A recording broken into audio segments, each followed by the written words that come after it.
Oi, sou o Gabriel Atela e esse é meu trabalho do módulo de Algas de Botânica 1, junto com o Vitor Tristão e o Matheus Ramalho, sobre o controle das florações tóxicas de dinoflagelados por parasitas específicos.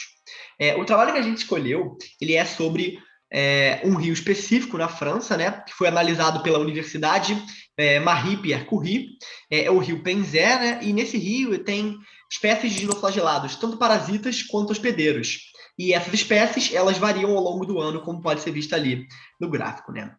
Foi analisado com a ajuda de marcadores fluorescentes as sequências de RNA ribossomais dos parasitas. Tudo foi recolhido, as amostras foram recolhidas no próprio lago e nenhum tipo de cultura, de meio de cultura foi desenvolvido, né? As próprias espécies foram pegas e analisadas. Ali, a gente pode ver no canto inferior esquerdo, naquele gráfico, que tem as 4 espécies de dinoflagelados na esquerda, e na direita temos a data, né, do mês e do ano, foi analisada ao longo de 4 anos, ali é só o início do experimento, e ao longo desses 4 anos, as espécies elas variam 4 vezes de dinoflagelados ao longo do ano. Elas sempre voltam no ano seguinte, quando elas são controladas pelos parasitas, né? E o objetivo desse estudo é ver como que os dinoflagelados, essas espécies tóxicas, podem ser reguladas naturalmente por espécies de parasitas específicas a elas. É sobre esse clado de parasitas, que são os Sirginiales, que eles têm várias variações baseadas no seu hospedeiro. Vamos ver em frente aqui. Ali na direita, a gente tem o percentual de dinoflagelados, parasitas e hospedeiros ao longo do ano. Ali em amarelo, a gente tem como que a população, né, de hospedeiros ela cresce e depois ela rapidamente diminui. E ali em junho, a gente volta ali na direita com o vermelho e o verde, que são como que essas novas espécies vão mais uma vez surgindo e diminuindo, baseada na seleção delas por esses parasitas. É muito importante que a gente diga que, depois de muitos estudos, eles perceberam que, através de um método chamado CARD-FISH, que é um método de fluorescência, de marcação, eles conseguiram ver exatamente como que o parasita infecta o hospedeiro, e que é de uma forma que ele entra no dinosporo do hospedeiro e ele começa a se reproduzir rapidamente dentro das placas do dinoflagelado, até que ele rompe essas placas e se espalha dentro da floração. Eles estão muito acumulados, então ele consegue rapidamente, os parasitas ali, como está escrito, são de 60 a 400 fragmentos que são espalhados dentro da carapaça do dinoflagelado, e como eles estão em floração, eles podem ser rapidamente identificados e se reproduzirem muito rápido. Depois da replicação, os próprios parasitas também têm a sua população diminuída e rapidamente são substituídos ali, né?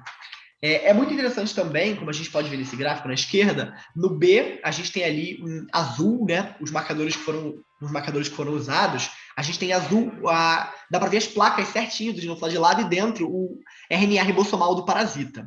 Na direita ali, mais uma vez, um estágio mais avançado da infecção. No D, na imagem D, a gente tem ali o rompimento das placas do dinoflagelado, e no estágio E a gente tem ali uma nova infecção, né? Como pode ser visto por uma nova infecção. Na direita, a gente tem o que é muito interessante, essa árvore filogenética, basicamente, onde os clados de parasitas, e esse é o objetivo do estudo, os clados de parasitas infectam clados específicos de dinoflagelados. O que é interessante sobre isso, né? É mostrar que os próprios parasitas necessitam dessas espécies específicas de dinoflagelados para se reproduzirem. E logo após que as próprias espécies são reguladas, né, tem a sua população regulada, os parasitas também são acabados selecionados, né? Eles também fazem no artigo uma referência a como que os vírus, alguns tipos de espécies de vírus regulam algumas espécies de bactérias. É basicamente um recurso, né, evolutivo ali que foi selecionado. Como os parasitas se reproduzem muito rápido, eles foram selecionados para infectarem as 4 espécies específicas de dinoflagelados. Eles têm até uma microdiversidade genética bem significante entre os clados, o que é muito interessante, né? Com o tempo também eles podem atacar outras espécies que não são que eles têm afinidade maior, mas isso eles não conseguem se reproduzir baseado nisso, né? A capacidade de infecção depende da capacidade do dinoflagelado. Ok, agora a gente vai se aprofundar um pouquinho mais na espécie Dinophysis novergica. Eu poderia falar esse em inglês, mas eu não vou não, tá? Eu vou passar vergonha. Ah, Sua taxonomia é dada onde o seu reino é o alveolata. Ah, mais uma vez, aqui tá, acabou que ficou em inglês. A gente não conseguiu encontrar todos esses nomes em português, então peço desculpas por isso. Mas seu reino é o alveolata, seu filo é o Mesozoa, a sua superclasse é o Dinoflagellata, sua classe é o Dinophyceae, acho que é assim que se pronuncia.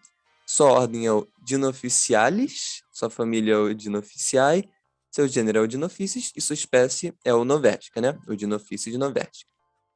Ah, vamos falar rapidamente agora sobre citologia e a bioquímica, né? Nós não temos muito tempo, então vai ser só um resuminho bem curto. Sobre a citologia, 50% dessa espécie não possui aparato cicatrizante, né? Enquanto, bom, a outra parte possui. E eles são heterotróficos. Sua nutrição também ocorre por injeção de partículas ou absorção de compostos orgânicos, né? Sobre a parte bioquímica, as espécies que apresentam cloroplasto têm três membranas e podem ter núcleo celular, né? Aqui, ó, cloroplasto, que bonitinho que ele é. Os pigmentos dessas algas são as clorofilas A e C, e os pigmentos acessórios são a beta-carotena e a peridina, né? Acho que é assim que se fala. Peridinina, desculpa. Peridina não, peridinina, perdão. Ah, avançando um pouco mais, agora nós temos a morfologia, né? Ah, resumido, novamente resumido, né? Nós temos que o complexo da parede celular, né, esse anfiesma, se situa sobre o plasmalema, e a anfiesta é composta por várias vesículas acetadas, que são os alvéolos, né? Esses alvéolos possuem uma camada de celulose e formam uma teca, como se fosse uma placa. Essas plaquinhas aqui, parece até uma tartaruguinha, um alfajor, se você quiser pensar dessa maneira. Ah, e eles são unicelulares e possuem dois flagelos, né? Um longitudinal e um transversal, né? É esse aqui que atravessa toda a sua estrutura, né, pela lateral, e o longitudinal, que é o que fornece, o que proporciona a movimentação da alga.